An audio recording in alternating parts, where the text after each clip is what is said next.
찬송가 93장입니다.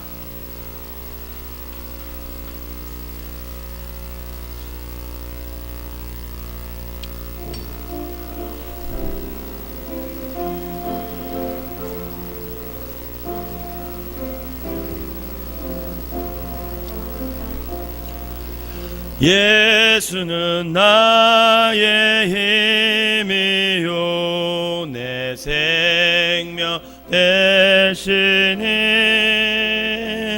구주 예수 떠나 살면 죄 중에 빠지리 눈물이 앞을 가리고 내 맘에 근심 쌓일 때 위로하고 힘주시리 주 예수. 예수는 나의 힘이요 내 친구 대신에 그네를 간구하며 풍성히 받으리 햇빛과 비를 주시니 추수할 곡식만 도다 귀한 열매 주시는 이 주 예수. 예수는 나의 힘이요 내 기쁨 대신에 그 명령을 준행하여 늘 충성하겠네 주야로 보호하시며 바른 길 가게 하시니 의지하고 따라가리 주 예수. 예수는 나의 힘이요 내 소망 되시니 이 세상을 떠나갈 때 곧 영생 얻으리 한없는 복을 주시고 영원한 기쁨 주시니 나의 생명 나의 기쁨 주 예수. 아멘. 사도신경으로 신앙 고백 드리겠습니다. 전능하사 전제를 만드신 하나님 아버지를 내가 믿사오며 그 외아들 우리 주 예수 그리스도를 믿사오니 이는 성령으로 잉태하사 동정녀 마리아에게 나시고 본디오 빌라도에게 고난을 받으사 십자가에 못 박혀 죽으시고 장사한 지 사흘 만에 죽은 자 가운데서 다시 살아나시며 하늘에 오르사 전능하신 하나님 우편에 앉아 계시다가 저리로서 산 자와 죽은 자를 심판하러 오시리라.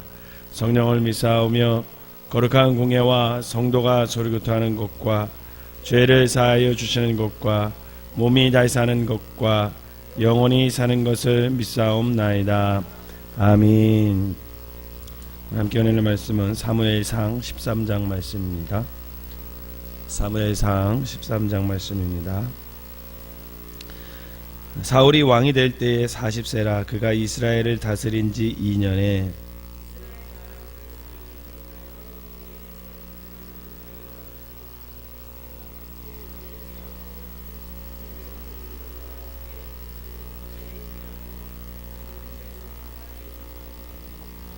요나단이 게바에 있는 블레셋 사람의 수비대를 치매 블레셋 사람이 이를 들은지라 사울이 온 땅에 나팔을 불어 이르되 히브리 사람들은 들으라 하니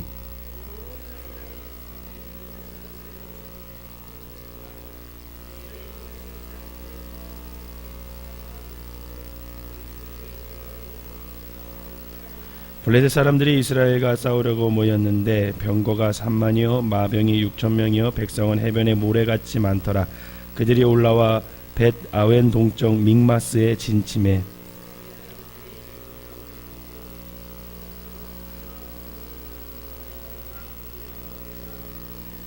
어떤 히브리 사람들은 요단을 건너 갓과 길르앗 땅으로 가되 사울은 아직 길갈에 있고 그를 따른 모든 백성은 떨더라.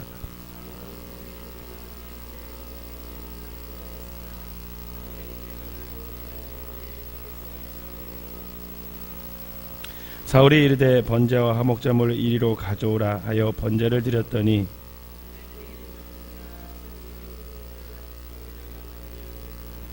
사무엘이 이르되 왕이 행하신 것이 무엇이냐 하니 사울이 이르되 백성은 내게서 흩어지고 당신은 정한 날 안에 오지 아니하고 블레셋 사람은 믹마스에 모였음을 내가 보았으므로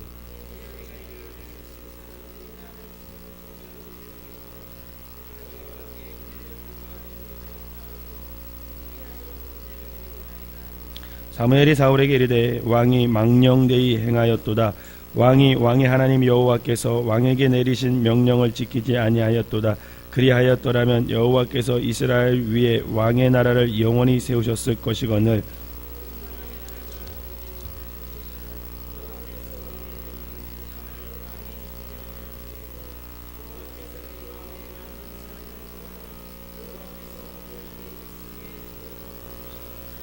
사무엘이 일어나 길갈에서 떠나 베냐민 기브아로 올라가니라. 사울이 자기와 함께한 백성의 수를 세어보니 600명 가량이라.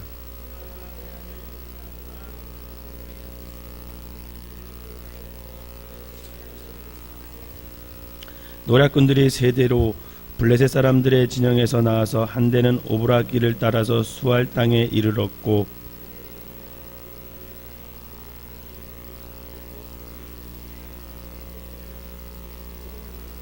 그때에 이스라엘 온 땅에 철공이 없었으니 이는 블레셋 사람들이 말하기를 히브리 사람이 칼이나 창을 만들까 두렵다 하였습니다.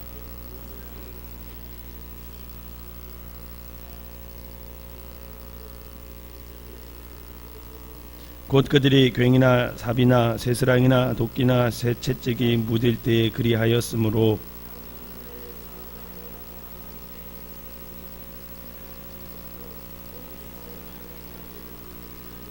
같이 읽겠습니다. 블레셋 사람들의 부대가 나와서 믹마스 어귀에 이르렀더라. 아멘. 오늘 이 새벽에도 하나님의 은혜가 여러분들과 함께 하시기를 주님의 이름으로 축원합니다.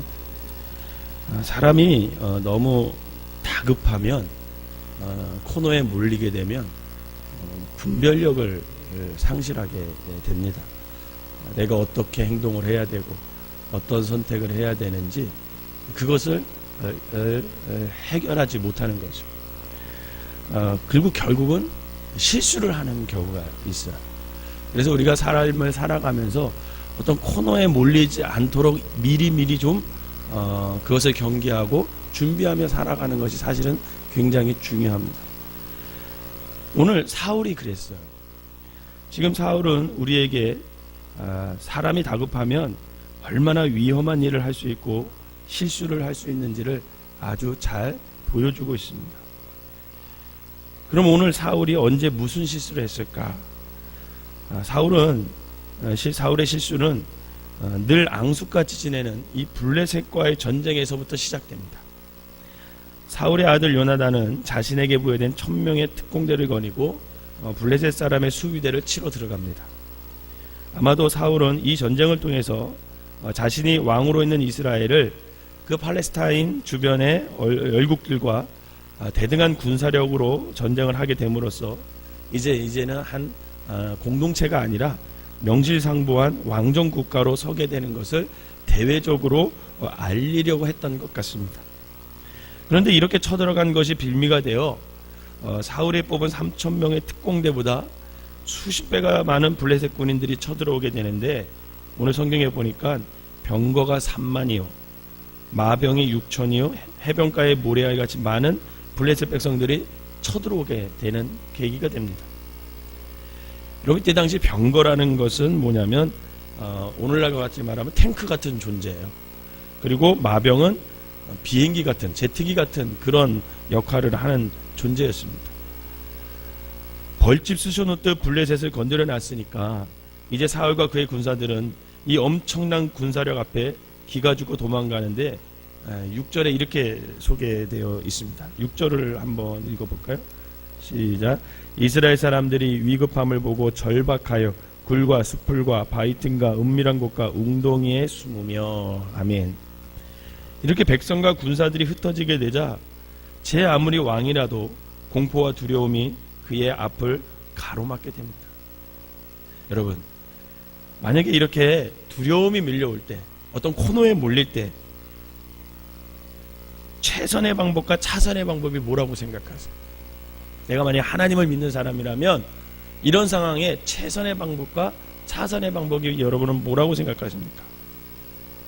여러분, 최선의 방법은 뭐냐면 하나님께 묻는 거예요. 그리고 차선의 방법이 뭐냐면 그것도 하나님께 묻는 겁니다.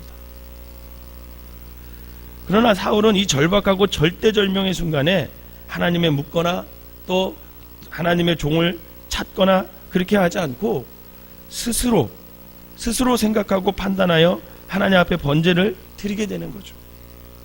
그 일로 인해서 사무엘에게 책망과 더불어 왕의 시대가 길지 못하다라고 첫 번째 경고를 받게 됩니다. 그럼 왜 사울이 왕인데도 불구하고 번제를 드릴 수 없었을까? 그리고 그 사건이 왜 그 가문을 몰락을 가져왔는지, 그리고 또 우리의 신앙과는 어떤 상관이 있는지 그것을 좀 한번 살펴보려고 합니다. 여러분, 하나님이 이 땅을 통치하기 위해서 기름을 부은 세 사람이 세 종류가 있습니다. 하나는 왕이고 제사장이고 선지자입니다. 그렇기 때문에 이들에게 기름 부었다는 것은 사실 굉장히 큰 은혜요, 또 하나님이 함께 하시고 책임지겠다는 권위가 그에게 부여됐다라고 보시면 됩니다. 아마도 그래서 사울은 그 왕권의 권위를 가지고 대사를 드렸는지도 모르겠어요. 그런데 이 셋은 굉장히 잘 구별되어 있습니다. 왕권은 다스림에 대한 문제예요. 그래서 왕은 하나님의 은혜와 지혜를 가지고 백성을 편안하게 공의롭게 다스려야 합니다. 선지자는 그러한 왕이 바로 통치하지 못했을 때 하나님의 말씀을 가지고 와서 경고를 하게 되는 거예요. 이렇게 하면 당신이 하나님 앞에 옳지 못합니다 라든지, 지금 당신은 좀 더 헌신하고 기도하고 바르게 섬겨야 됩니다 라든지, 이렇게 하나님의 보내심을 가지고 와서 그 왕이 좋아하든 싫어하든 가서 하나님의 말씀을 전하는 사람, 그게 바로 선지자입니다. 그러나 여기서 문제는 왕이 그 선지자의 말을 듣기 싫어하게 되면 어떻게 되냐? 그 선지자는 고난을 받게 돼 있어요. 고난도 감수해야 합니다. 어떤 때는 선지자들을 가두기도 하고 말을 못하도록 죽이기도 합니다. 그래서 예레미야 33장에 보면 예레미야 선지자는 감옥에 갇히게 되기도 했고, 이사야 선지자는 심지어는 결국은 톱날에 폐임을 당해서 순교했다라는 보고도 있습니다. 그럼 제사장은 무엇을 하는 사람일까? 제사장은 하나님 앞에 백성이 죄를 짓거나 그것 어떤 일에 대해서 어떻게 해야 되는 것을 물을 때 그 죄값을 대신 속죄하기 위해 제사를 지내는 사람, 그 사람들이 제사장이었어요. 여러분, 근데 사실은 제사장이 육신의 눈으로 보기에는 굉장히 좋아 보일 뿐이지 실제로는 이 제사장은요, 짐승을 잡아야 되고 온갖 피와 더러운 우물을 뒤집어 쓰기도 해야 됩니다.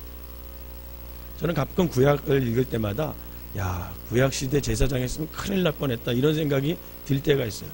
왜 그러냐면 백성이 양이나 염소나 뭐 소를 갖고 오잖아요. 그럼 그걸 누가 잡겠어요? 제사장과 레위인이 잡는 거예요. 그걸 다 각을 뜨고 매일 사실은 소를 죽여야 하고 백정의 역할을 했던 사람들이 누구냐? 제사장과 레위인들이었어요. 그래서 이 제사장은 앞으로 오셔서 우리를 위해 십자가에 못 박혀 죽일 예수님을 상징을 합니다. 그래서 하나님께 중보를 한다든지 속죄를 하는 일은 오직 예수님밖에 못했어요. 그러므로 이 제사장직은 두렵고 떨림으로 행해야 되는 것이죠. 그래서 구약시대에 제사장의 옷 끝에 방울을 달아가지고 지성소로 들어가게 했는데, 그 이유는 제사장이 그 제사를 지를 때 죄를 짓거나 또 하나님 앞에 부정하면 곧 하나님께서 그 사람을 치셔서 그 자리에서 쓰러지기 때문에 살았는지 죽었는지 그것을 알아가기 위해서 항상 제사장의 옷깃에는 방울을 달았습니다.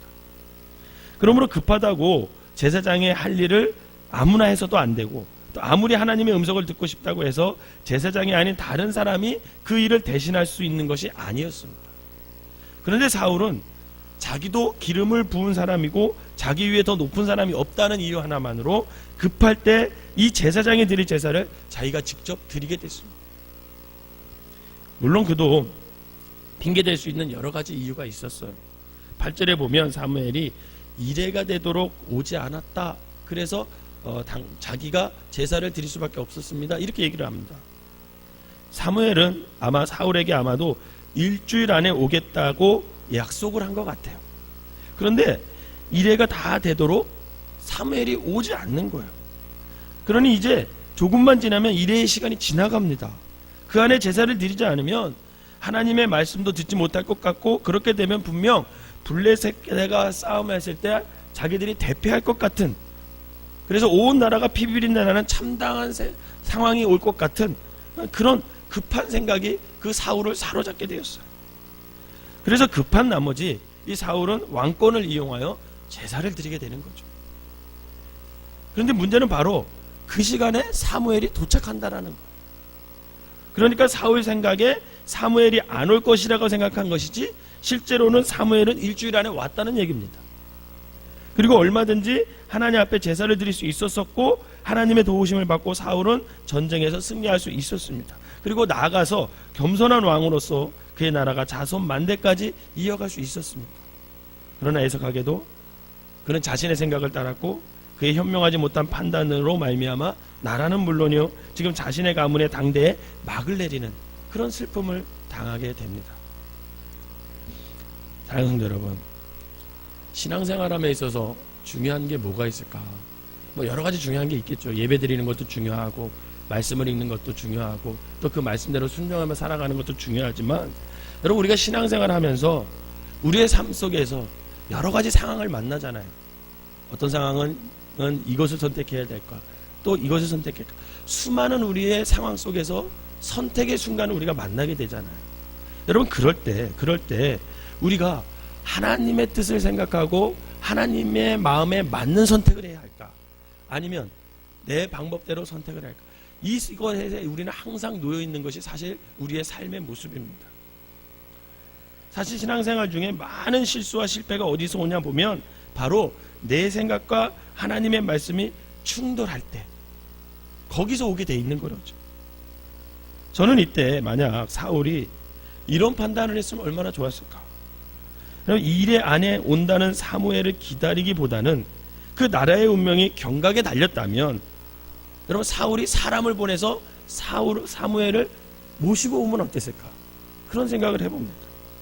또 두 번째는 하나님이 살아있고 역사하시고 이 전쟁을 주관하신다라는 것을 사울이 믿었다면 설사 사무엘이 오지 않아도 하나님을 그 믿는 믿음으로 끝까지 기다리고 전쟁이 난다 해도 하나님이 도와주시거나 이기게 하시지 않았을까, 이런 믿음이 있었다면 얼마나 좋았을까라는 생각을 해보죠. 여러분, 사실 그것을 믿는 것이 진짜 믿음. 여러분, 사실 이 전쟁에서 사무엘이 오고 안 오고가 사실 뭐가 그렇게 중요하겠습니까? 사무엘이 오고 안 오고가 중요한 게 아니라 그 전쟁에 하나님이 나와 함께 하시고 계시다라는 믿음이 더 중요한 거죠. 근데 사울은 그 믿음이 없는 거예요. 또 만약에 사무엘을 기다리다가 그가 오지 못해서 전쟁이 났다면 사무엘은 분명히 하나님께 책망받을 거 아니에요. 왜요? 자기 사명 못을 다 감당하지 못했기 때문에 분명 사무엘은 책망을 받았을 겁니다.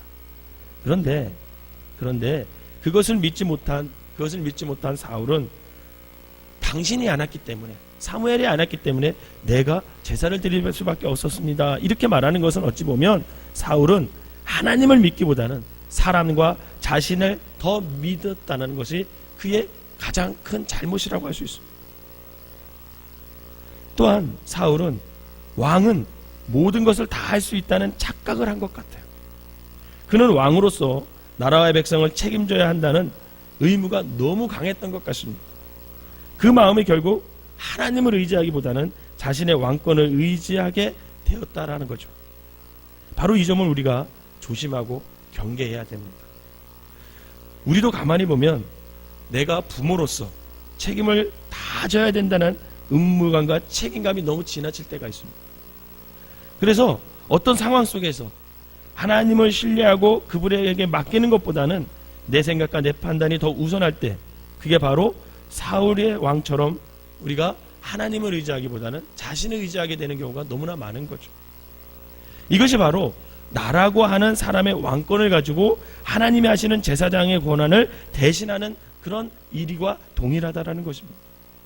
바로 여기에 하나님의 아픔과 하나님의 속상함이 있다라는 거예요.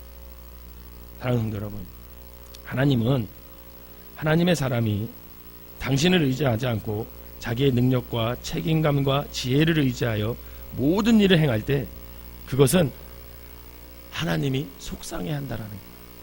분명 책임감도 있어야 됩니다. 그러나 그것보다 더 중요한 것은 어떤 순간 속에서 내가 하나님을 의지하고 있느냐, 하나님께 내 모든 것을 맡기고 있느냐, 그것이 가장 중요하다라는 거죠. 왜냐하면 그것이 그것이 모든 것을 내가 할 수 있다라는 교만을 하지 않게 하는 첫 번째 우리의 신앙 자세이기 때문에 그렇습니다. 사울이 제사를 드렸다는 것 자체가 큰 죄이기도 하지만 결국 더 큰 죄는 뭐냐면 그가 하나님을 믿지 못한다는 것. 그게 더 큰 죄라는 거죠. 다윗은 이 상황에서 어떻게 고백했냐면, 다윗이 왕의 때도 이런 비슷한 상황이 있었는데 다윗은 뭐라고 고백했냐면 전쟁은 하나님께 속한 것이다. 다윗은 그렇게 고백했어요. 그렇다면 사울은 나라가 풍정등화일 때일수록 하나님을 더욱 의지하고 하나님께 방법을 구하고 하나님 앞에 무릎 꿇고 기다려야 했습니다. 마찬가지로 오늘 우리 역시 우리의 삶 가운데 어려움과 캄캄한 일들이 만날 수 있습니다. 그때 바로 우리는 하나님을 신뢰하고 그분을 나의 왕으로 모시고 순종해야 될 줄 여러분 믿으시기를 바랍니다. 내가 왕이 되는 순간에 그 순간이 내 일생의 가장 위험한 순간. 사단 마귀는 내가 왕으로서의 위치에 올려놓고 넘어지기를 얼마나 유혹하고 미혹하는지 모릅니다. 여러분, 에덴 동산에서 아담과 하와에게 마귀가 찾아오잖아요. 사단이 찾아옵니다. 그때 유혹한 게 뭔지 아십니까? 저 선악과의 열매를 먹으면 뭐같이 될 수 있다? 하나님처럼 될 수 있다. 네가 주인이 될 수 있다. 이거예요. 예수님이 광야에 있을 때, 광야에서 40일간 금식하며 있을 때 예수님께까지 마귀가 찾아와서 뭐라 그랬냐면, 야, 너가 왕인데 무엇하러 네가 십자가를 지라 하느냐 말이지. 나에게 절하면 세상 모든 권세를 다 너에게 줄 수 있다. 이렇게 유혹합니다. 그 마귀가 오늘 이 시대에 저와 여러분들을 찾아옵니다. 그리고 물어봐요. 뭐 그렇게 유혹합니다. 야, 네가 바보냐? 네가 배운 게 얼마냐? 너도 이제까지 애쓰고 수고하고 금자탑을 쌓았는데 무엇하러 그렇게 하나님에게만 매달리고 사느냐? 그렇게 유혹하면서 내가 판단하고 내가 결정할 것을 끊임없이 유혹하고 속삭이는 것이 마귀가 하는 일입니다. 그러나 이 마귀의 유혹은 결국 가장 똑똑한 가룟 유다를 배신자로 만들었고, 아담과 하와를 에덴 동산에서 쫓겨나게 만들었고, 오늘 본문에서는 사울의 왕의 가문을 풍비 박살내고 있습니다. 사랑하는 여러분, 이제 이 마귀의 유혹으로부터 나를 지킬 수 있는 믿음이 오늘 여러분들에게 있으시기를 주님의 이름으로 부탁을 드립니다. 그 유일한 답은 뭐냐면 하나님만을 나의 왕으로 인정하고 그분에게 나를 맡기는 데서부터 시작이 되는 거예요. 거기서부터 우리는 마귀의 유혹을 이길 수 있습니다. 저는 여러분들이 어떤 상황을 만나든지 인생을 살아가다가 어떤 위기의 순간 속에서 내 생각과 내 판단과 내 경험으로 그 일을 해결하려고 하는 것이 아니라 참으로 나의 왕이신, 나를 이끌어 가시는 그 하나님, 그 하나님만을 의지하고 그분의 말씀을 기다리며 기도로 하나님 앞에 나오시기를 주님의 이름으로 부탁을 드립니다. 바라기는 오직 예수님을 나의 왕으로 섬기는 믿음으로 어떤 마귀의 유혹에도 넘어지지 않고 오직 말씀대로 순종하며 승리하는 삶을 살아가시기를 주님의 이름으로 축원합니다. 기도하겠습니다.